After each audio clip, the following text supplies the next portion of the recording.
প্রকৃতির সুন্দর দৃশ্য উপভোগ করতে করতে আমরা সবাই চলে গেলাম রথ দেখতে।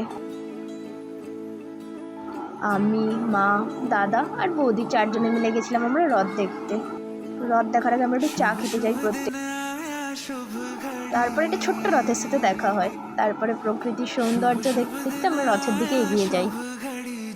এবছর প্রকৃতি যেন এক অপূর্ব খেলা খেলছিল রথের সাথে। রথের টান আর বৃষ্টি দুই মিলে অপূর্ব এক সাজে সজ্জিত করেছিল। দেখতে দেখতে রথের টান শুরু হয়ে গেল।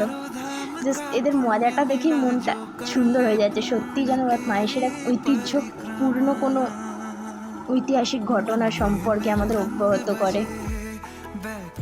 বন্ধুরা, তোমরা জাস্ট রথের ভিড়টা দেখো, কত পরিমাণে ভিড়। মনে সত্যি এক আলাদাই আনন্দ আসছিল এই রথের ভিড় দেখে, যে মানুষ কতটা ব্যস্ত হলেও উৎসবের দিন প্রত্যেকে একত্রিত হতে পারে।